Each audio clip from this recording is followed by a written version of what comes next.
Hello दोस्तों, आप सभी का the logical Indian YouTube channel में बहुत बहुत स्वागत है। मैं हूं एडवोकेट पंकज कुमार त्रिपाठी। और दोस्तों, आज मैं चर्चा करने जा रहा हूं कि संविधान के गद्दार कौन। यानी चर्चा बहुत खरी खरी है। संविधान के गद्दार कौन? गद्दार किसको कहते हैं? गद्दार उसको कहते हैं जिस पर भरोसा हो, यानी जिसने लोगों का भरोसा जीता हो कि वो ये काम करेगा और ठीक उसके विपरीत वो काम करने लगे अपने निहित स्वार्थों के लिए, उसे हम गद्दार कहते हैं। तो आज के दिन पर मैं चर्चा करूंगा संविधान के गद्दार कौन। तो दोस्तों, आप सब जानते हैं कि सन 1757 में प्लासी का युद्ध हुआ, जिसमें बंगाल के नवाब को हरा करके अंग्रेज बंगाल पर कब्जा किए। बाद में 1764 में बक्सर में युद्ध हुआ, जिसमें लखनऊ के नवाब और बंगाल के उस समय के दूसरे नवाब मीर कासिम और मुगल बादशाह भी पराजित हुए। इलाहाबाद की संधि हुई। पूरा आज का बिहार, असम, पूर्वोत्तर, बंगाल, उड़ीसा ये सब चला गया अंग्रेजों के पास। शेष जो बचे रजवाड़े थे उत्तर भारत के, खासकर उत्तर प्रदेश के, वो 1857 की क्रांति में शहीद हो गए। और इस तरह से देश में अंग्रेजी हुकूमत स्थापित हुई। अंग्रेजी हुकूमत से निजात पाने के लिए, लड़ाई लड़ने के लिए सारी जनता सड़क पर आती रही, संघर्ष करती रही। पूरे भारत के लोगों को एक में जोड़ने का अगर कोई आकर्षण पैदा हुआ तो वो थे महात्मा गांधी। महात्मा गांधी के आह्वान पर पूरा देश उनके साथ जुड़ा और एक होकर चला। जिस समय आज़ादी की लड़ाई चल रही थी, उसी समय इस देश में जो सामाजिक कुप्रथाएं थी उनके खिलाफ भी लड़ाई चल रही थी। यानी हम दो लड़ाई एक साथ लड़ रहे थे, अंग्रेजों से सत्ता पाने की और समाज को सामाजिक बुराइयों से मुक्त कराने की। सन 1947 में 15 अगस्त को देश आज़ाद हो गया। हमारी लड़ाई में हम एक चीज़ हासिल कर लिए और वह थी अंग्रेजों से सत्ता पाने की हमारी लड़ाई। लेकिन सामाजिक कुरीतियों के खिलाफ जो लड़ाई चल रही थी, ऐसा नहीं है कि वो तब तक कुछ हासिल नहीं की थी।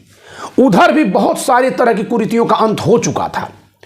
समाज का बहुत बड़ा तबका, खासकर जो आदर्श तबका था उस समय का, जो शीर्ष नेतृत्व था उस समय के स्वतंत्रता आंदोलन का, वे सब लोग छुआछूत के खिलाफ थे।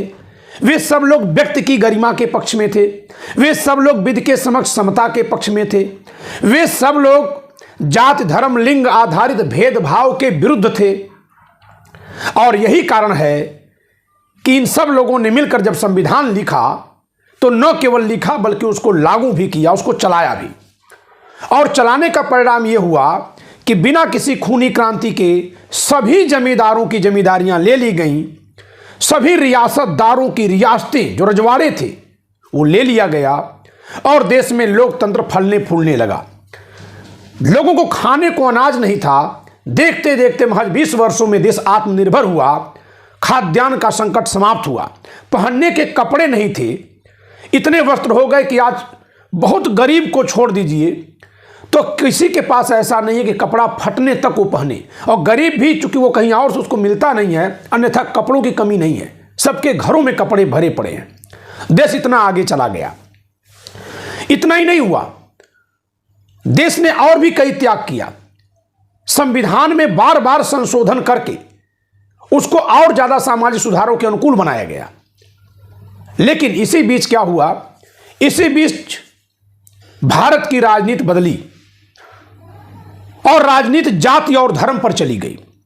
धर्म की राजनीति करने वाले कौन लोग थे? ये सब लोग जानते हैं कि आरएसएस की कोख से पैदा जनसंघ और बीजेपी, जो धर्म की राजनीति करते हैं, जो सरेआम कहते हैं कि हम हिंदू राष्ट्र घोषित करेंगे। उनका एजेंडा एकदम साफ है, किसी से छिपा नहीं है। दूसरे ओर सामाजिक न्याय के नारे के तहत जाति की राजनीति की गई। यानी एक ने धर्म के नाम पर राजनीति की, एक ने जात के नाम पर राजनीति की। वर्तमान की राजनीति दो धड़े में बंट गई। धर्म की राजनीति करने वाले वे लोग हैं जो संविधान के बनते समय से उसे नहीं मानते हैं। आरएसएस के दूसरे सरसंघचालक गोलवलकर जी ने कहा था कि हमारे पास मनुस्मृति है, हमें किसी नई किताब की जरूरत नहीं है, हमारी अपनी पोथी है। तिरंगे के लिए उन्होंने कहा था कि हमारा भगवा ध्वज है, ये 3 रंगों का 3 पट्टी वाला झंडा अशुभ है। इंदिरा गांधी के प्रधानमंत्री बनने पर उन्होंने कहा था कि किसी देश की राजा कोई महिला बन जाए यह अपशकुन है, और वो भी विधवा, यह सबसे बड़ा अपशकुन है। तो ऐसे करके वो लोग हमेशा संविधान के खिलाफ आचरण करते रहे। न तिरंगे को मानते थे, न संविधान को मानते थे, न संविधान सभा में हिंदू महासभा शामिल हुई थी, न आरएसएस समर्थन किया था। बाद में उनकी कोख से पैदा जनसंघ और बीजेपी ये हमेशा चुनाव में भाग लेते रहे, लेकिन इनका एजेंडा किसी से छिपा हुआ नहीं था। समय समय पर थोड़ा अपने कोई पीछे करते रहे। और एक बात और बता दें दोस्तों कि ये सारा नैरेटिव किसके खिलाफ था? आजादी की लड़ाई लड़ने वाली कांग्रेस के खिलाफ था, यानी संविधान बनाने वाली कांग्रेस के खिलाफ था, संविधान को लागू करने वाली कांग्रेस के खिलाफ था। मैं बात कांग्रेस पार्टी की नहीं कर रहा हूं, विचारधारा की कर रहा हूं। उसी के विरोध में एक दूसरा धड़ा पैदा हुआ जिसने सामाजिक न्याय की मांग की, और सामाजिक न्याय के नाम पर जात की राजनीति हुई, जबरदस्त राजनीति हुई। आज के समय में भारत में या तो धर्म या जात की राजनीति ही चल पा रही है, सर्व समाज की राजनीति का कहीं नाम लेवा कोई नहीं है। तो अब सवाल उठता है कि संविधान का गद्दार कौन?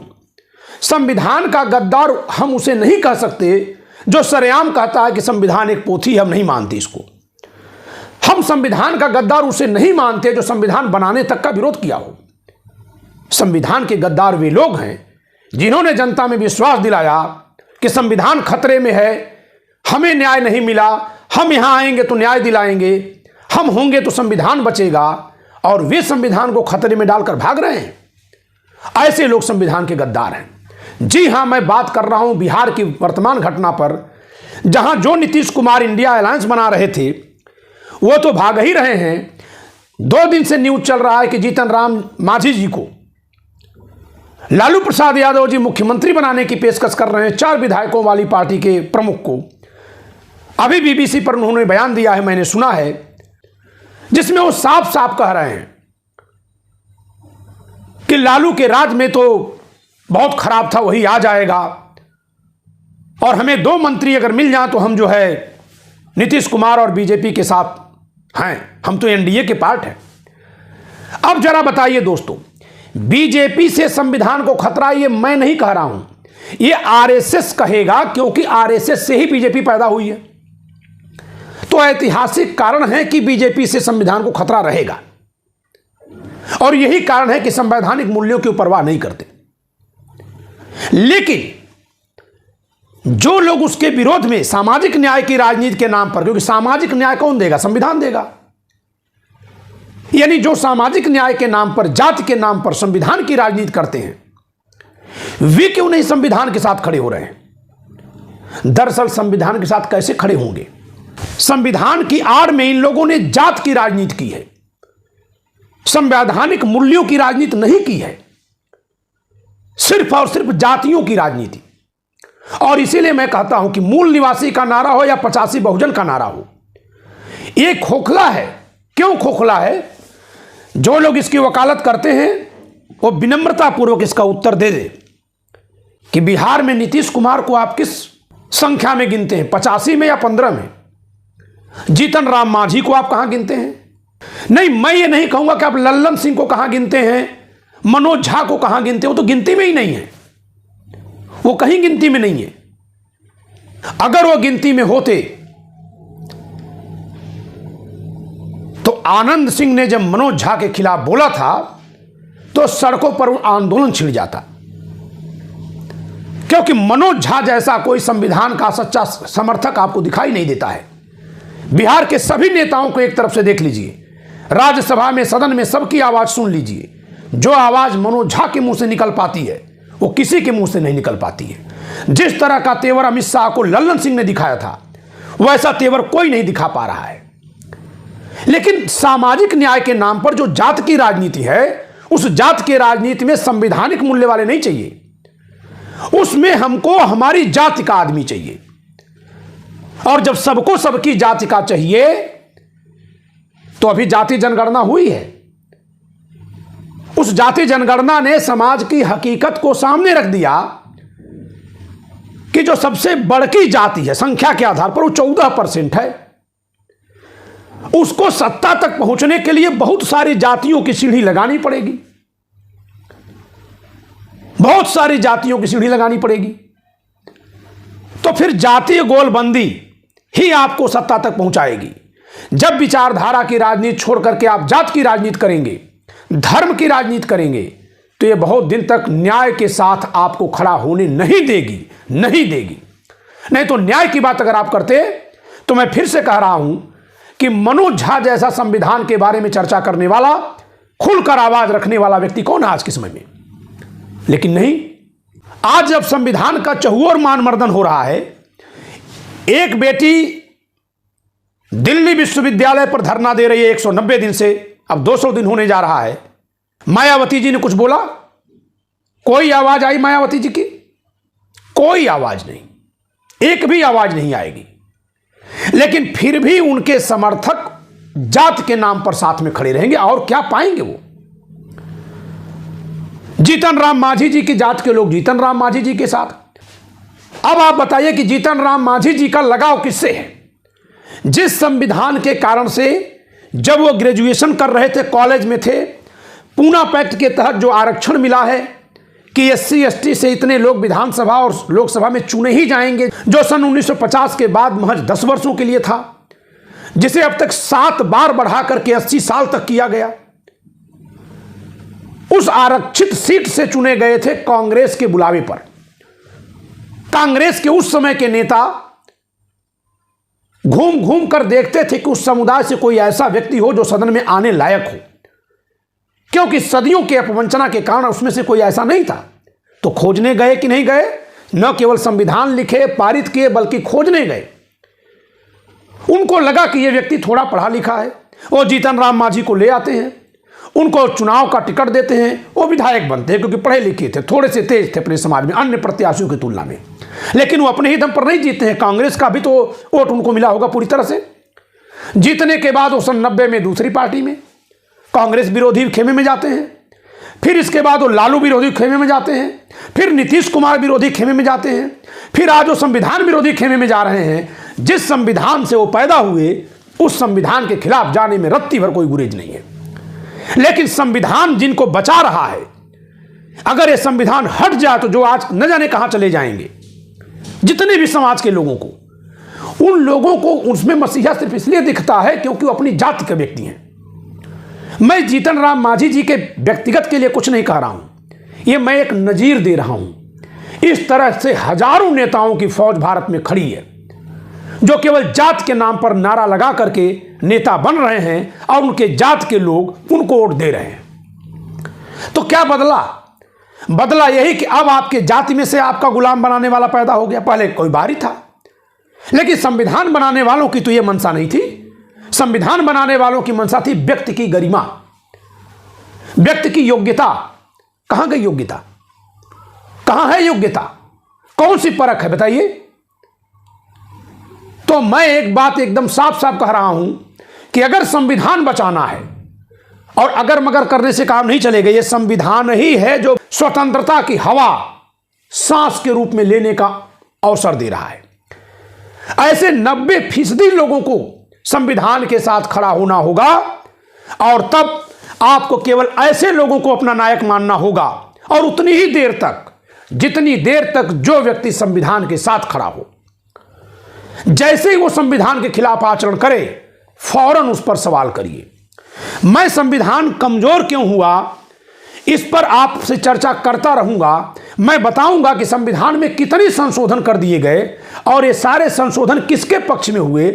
इतने सारे संशोधनों के बाद आज संविधान कमजोर कैसे हो गया, संशोधन करने वाले कौन थे, किसके लिए कर रहे थे, जिनके लिए किए वो कहां खड़े हैं और जो करने वाले थे वो कहां खड़े हैं, ये सब पर मैं चर्चा करूंगा।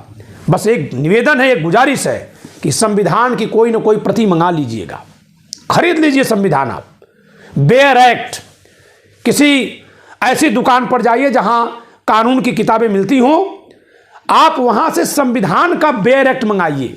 बेयर एक्ट का मतलब जो मूल संविधान जैसे लिखा हुआ होता है उसको मंगाइए। मैं बताऊंगा आपको कि मूल संविधान से आज तक में संविधान को कितना बदल दिया गया है और क्यों संविधान कमजोर पड़ गया है। क्यों ऐसा हो गया है कि मनोज झा जैसे संविधान की समझ रखने वाले, योग्यता रखने वाले व्यक्ति को आप सीएम पद का दावेदार बनाने से डरते हैं? क्यों डरते हैं?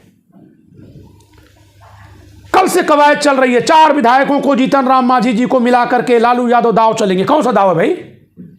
सत्ता पा जाना अगर केवल दाव होता दोस्तों, तो सत्ता में नहीं थे 70 साल में जो बदलाव हुआ, और सत्ता में जब हैं तब संविधान को खतरा है। सत्ता में हो जाना, पा लेना कोई बहुत बड़ा दाव नहीं होता है।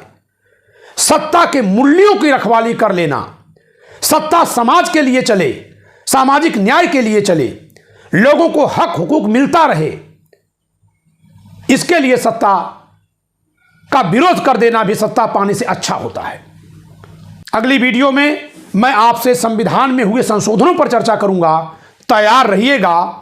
जो भी बात मेरी होती है सब की सब संविधान के अनुसार होती है। आपकी आंख खुल जाएगी कि संविधान कमजोर क्यों पड़ रहा है। और एक ध्यान दीजिएगा, एक नेता ऐसा है जो पैदल पैदल पूरे देश की यात्रा कर रहा है।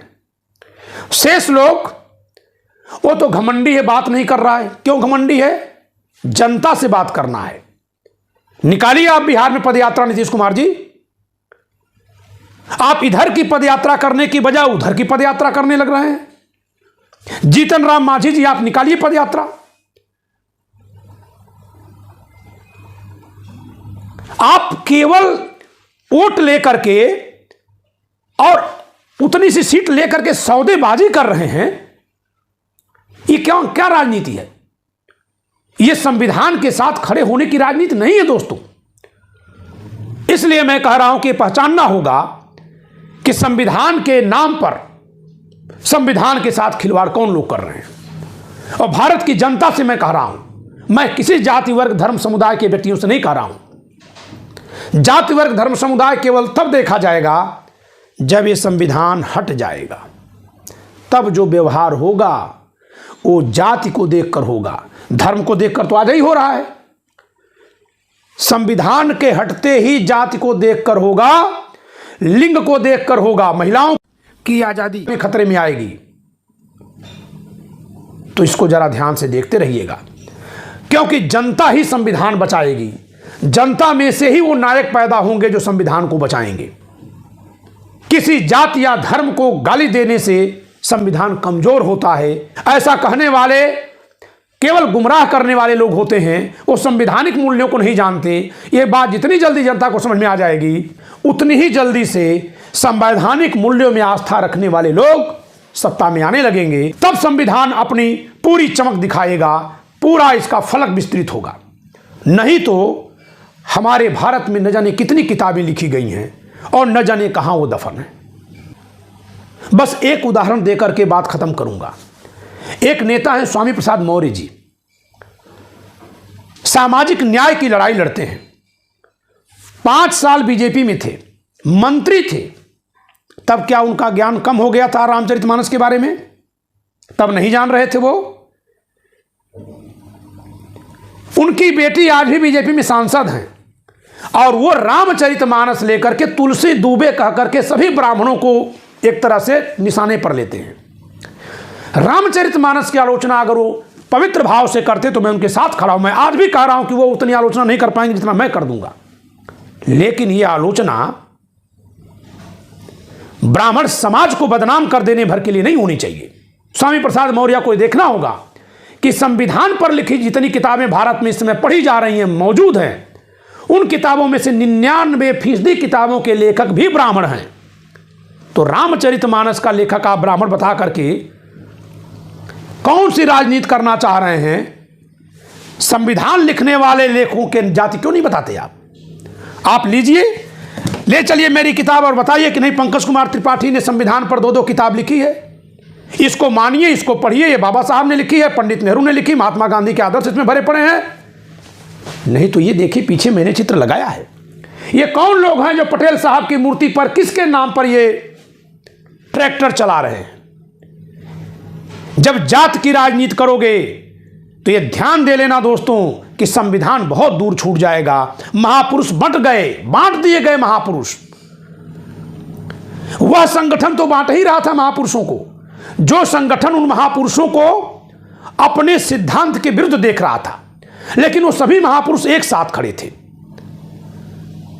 लेकिन उन महापुरुषों की मूर्ति लगा लगा करके जिन्होंने महापुरुषों को बांटा है, संविधान के गद्दार खोजना है तो उनमें देखिए आप मिल जाएंगे आपको।